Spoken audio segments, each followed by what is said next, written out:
Hello dear learners, welcome to my channel Study from Home with Ashna ma'am. Students, as you know, we are studying chapter number 1 of class 9 exercise 1.1. Okay, our today's topic is rational number, question number 3 and question number 4. Today we will do question number 3 and question number 4 of chapter number 1 class 9 NCERT book. ठीक है, तो student इससे पहले मैं आपको जो video बना चुकी हूँ जिससे मैंने आपको बताया था कि क्वेश्चन नंबर 1 और क्वेश्चन नंबर 2 मैंने आपको करवाए थे, जिसमें मैंने आपको थोड़ा सा इंट्रोडक्शन दिया था रैशनल नंबर का और उसमें क्वेश्चन सॉल्व करवाए थे. ठीक है, तो आज हम करेंगे अपना question number 3 and question number 4. ठीक है, तो यहाँ पर आप देखिए कि यहाँ पर हमसे क्वेश्चन में क्या कहा गया है, find 5 rational numbers between 3/5 and 4/5. आपको 3/5 और 4/5 के बीच के 5 रैशनल नंबर फाइंड करने हैं. यहाँ पर आपको कितने रैशनल नंबर फाइंड करने हैं, 5 रैशनल नंबर फाइंड करने हैं. और आपको मैंने लास्ट वीडियो में इसी टाइप का एक क्वेश्चन करवाया था जिसमें आपसे कहा गया था 6 रैशनल नंबर फाइंड करने. उसमें तो मैंने आपको बताया था कि जितने भी रैशनल नंबर अगर फाइंड करने होते हैं उसमें 1 हम ऐड कर देते हैं. जैसे कि अगर हमें 5 रैशनल नंबर फाइंड करने हैं तो यानी 5 + 1 यानी कि हम कितना करेंगे, 6 करेंगे. यानी 3/5 को 6/6 से मल्टीप्लाई करेंगे और सेम 4/5 को भी हम किससे मल्टीप्लाई करेंगे, 6/6 से मल्टीप्लाई करेंगे. मल्टीप्लाई हम क्यों कर रहे हैं बच्चों, आप ये समझ लीजिए, क्योंकि यहाँ पर आप देख पा रहे हैं कि यहाँ लिखा है 3/5, यहाँ लिखा है 4/5. तो अगर मैं कहूँ कि इनके बीच के अगर आप नंबर बताइए तो आप इनके बीच के नंबर नहीं बता पा रहे होंगे इजिली, है ना.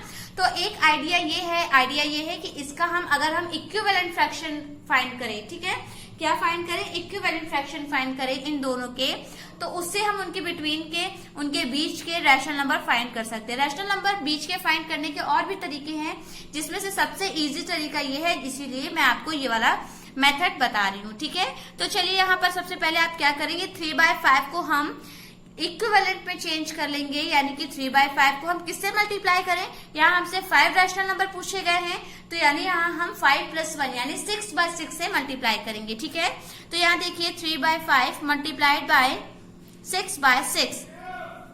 आप समझ पा रहे होंगे कि हम यहाँ 6/6 से क्यों मल्टीप्लाई कर रहे हैं. ठीक है, तो यहाँ मल्टीप्लाई करेंगे 3 × 6 = 6, 1 × 6, 6 × 2 6 × 18 होता है और 5 × 6 = 30 होता है. तो ये हमारा हो गया 18/30. 3/5 का ये चाहे 80/30 का ये बात हमारी क्या है, सेम है, क्योंकि दोनों ही इक्विवेलेंट फ्रैक्शन है. अभी यहाँ पर है 4/5, तो 4/5 को भी हमें किससे मल्टीप्लाई करना होगा, 6/6 से मल्टीप्लाई करेंगे. ठीक है, तो यहाँ देखिए 6 × 4 = 24, 5 × 6 = 30. अब आप यहाँ पर देखिए, यहाँ है 18/30 और यहाँ है 24/30. तो दोनों में ही हमारे ये सेम डिनोमिनेटर है. अब हम इनके बीच के रैशनल नंबर बहुत ही आसानी से फाइंड कर सकते हैं. यहाँ हमसे पूछा है, यहाँ आपको बताना है 5 रैशनल नंबर. ठीक है, तो यहाँ पर हम लिख लेंगे 5 rational number, 5 rational number between अब यहाँ 3/5 को हम क्या लिख सकते हैं, 18/30 एंड 4/5 को we can write it as 24/30, right. So we can write it as 24/30. Rational number between 18/30 and 24/30 are कौन कौन से रैशनल नंबर हो जाएंगे, आप सब बता सकते हैं बहुत ही आसानी से. पहला तो हमारा 18/30 ही है, सेकंड हमारा क्या हो जाएगा, 19/30. Very good. फिर 20/30, 21/30, 22/30, 23/30. फिर तो ये 24/30 है, ठीक है, क्योंकि हमें इन दोनों के बीच के ही बताने थे तो यहाँ हमने इन दोनों के बीच के बता दिए. देखिए 1 2 3 4 5 रैशनल नंबर हमने 18/30 और 24/30 के बीच के बताए हैं. तो क्वेश्चन आपको समझ में आ गया होगा कि क्वेश्चन में आपसे क्या कहा था. क्वेश्चन में आपसे कहा था कि find the rational numbers between 3/5 and 4/5. लेकिन जैसे ही हमने क्वेश्चन देखा कि यहाँ लिखा है 3/5, यहाँ लिखा है 4/5, तो हमें समझ नहीं आया कि इनके बीच के रैशनल नंबर कैसे फाइंड करें. फिर एक आइडिया आया कि हाँ, इसे अगर हम इक्विवेलेंट रैशनल नंबर में फाइंड चेंज कर लें, ठीक है। तो वैल्यू तो नहीं चेंज होगी, तो अगर वैल्यू नहीं चेंज होगी तो हम उनके बीच के रैशनल नंबर आसानी से फाइंड कर सकते हैं। तो यहाँ पर हमने देखा क्वेश्चन में 5 रैशनल नंबर पूछे थे हमसे, तो हमने 5 + 1 कर दिया क्योंकि हमें उनके बीच के बताने थे, इसलिए हमने एक और ऐड कर दिया यानी 6/6, ठीक है। वैसे आप 7/7, 8/8 से भी मल्टीप्लाई कर सकते हो, आपको सिर्फ बीच के सिर्फ 5 नंबर ही बताने, ठीक है। आप किसी से भी मल्टीप्लाई कर सकते हो 5 के अबव। तो यहाँ हमने 6/6 से मल्टीप्लाई किया है, और दूसरा जो हमारा नंबर है 4/5, उसे भी हमने 6/6 से मल्टीप्लाई किया। फिर मल्टीप्लाई करके हमने देखा 3 6 18, 5 6 30, ये हमारा हो गया 4 6 24, 5 6 30। अब हम 18/30 और 24/30 के बीच के 5 रैशनल नंबर बहुत ही आसानी से बता सकते हैं, जो कि हमारे है 18 के बाद क्या आता है, 19 आता है ना। तो नेक्स्ट हमारा हो जाएगा 19/30, क्योंकि हमने यहाँ लिखा हुआ है। फिर 20/30, 21/30, 22/30 and last 23/30। These are the 5 rational number between 3/5 and 4/5.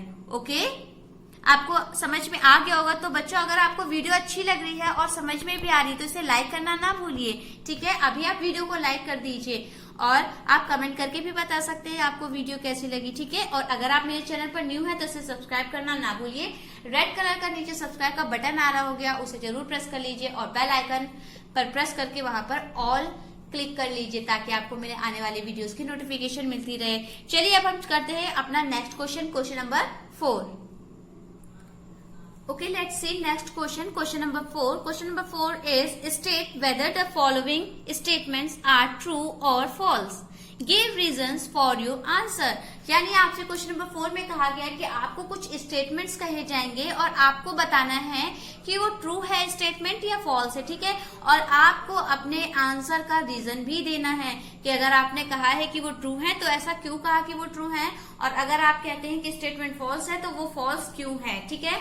तो आपको उसका रीजन भी देना है। तो चलिए देखते हैं, पहला हमारा क्या है, every natural number is a whole number. यानी कि एक स्टेटमेंट जो हमारा पहला स्टेटमेंट है वो कहा गया है कि every natural number is a whole number, यानी कि सारे ही नेचुरल नंबर हमारे होल नंबर होते हैं। तो आप बताइए क्या ये स्टेटमेंट ट्रू है या फॉल्स है।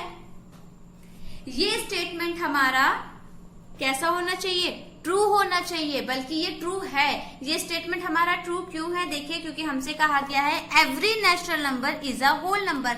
आप सभी को पता है कि नेचुरल नंबर हमारे कहाँ से स्टार्ट होते हैं, जो हमारे नेचुरल नंबर हैं, जो हमारे नेचुरल नंबर होते हैं वो हमारे 1 से स्टार्ट होते हैं, राइट।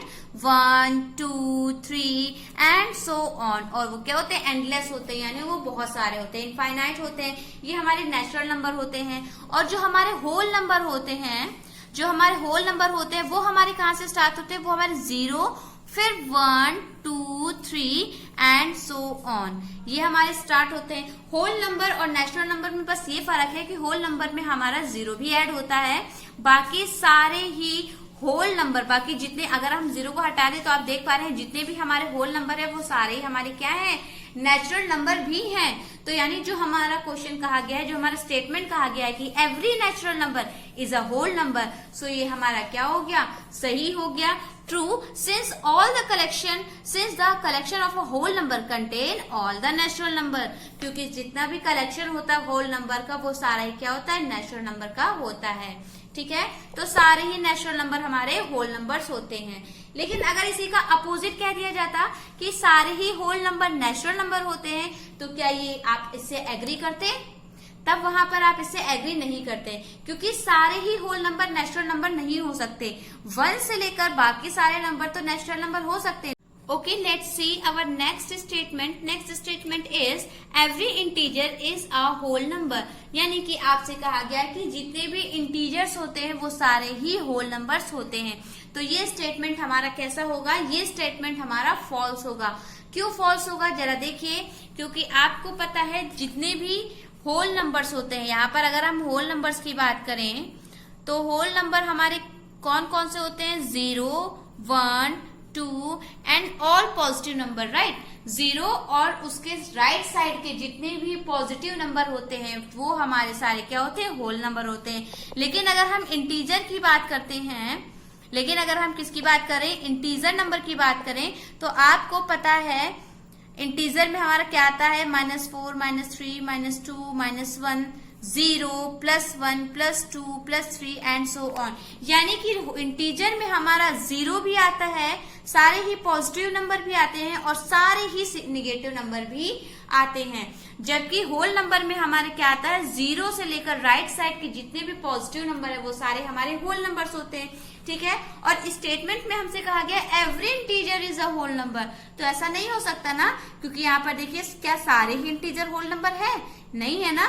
0 होल नंबर है, 1 होल नंबर है, 2 होल नंबर है, लेकिन क्या -1 होल नंबर है, क्या -2 होल नंबर है, क्या -3 होल नंबर है, नहीं है ना। तो यहाँ हम अपना स्टेटमेंट क्या करते हैं, फॉल्स करते हैं, क्योंकि every integer is not a whole number. Okay, हाँ, अगर हम इसका अपोजिट बात करें कि every whole number is an integer, हम ये कह सकते हैं कि हमारे जितने भी होल नंबर हैं वो सारे ही इंटीजर होते हैं। ताकि आप देख लीजिए यहाँ 0 है तो इंटीजर हमारा 0 भी होता है, या 1 है इंटीजर भी हमारा 1 होता है, 2 है इंटीजर भी हमारा 2 होता है। ठीक है, तो सारे ही होल नंबर इंटीजर हो सकते हैं, लेकिन सारे ही इंटीजर हमारे होल नंबर्स नहीं हो सकते। Okay, so let's see statement number 3rd। Let's see our next statement. Statement number 3rd. Every rational number is a whole number. यानी यहाँ आपसे स्टेटमेंट में कहा गया है कि every rational number is a whole number. सारे ही रैशनल नंबर हमारे क्या होते हैं, होल नंबर होते हैं। तो क्या ये स्टेटमेंट सही है? नहीं, ये स्टेटमेंट सही नहीं है, ये स्टेटमेंट गलत है। कैसे गलत है, जरा आप देखिए।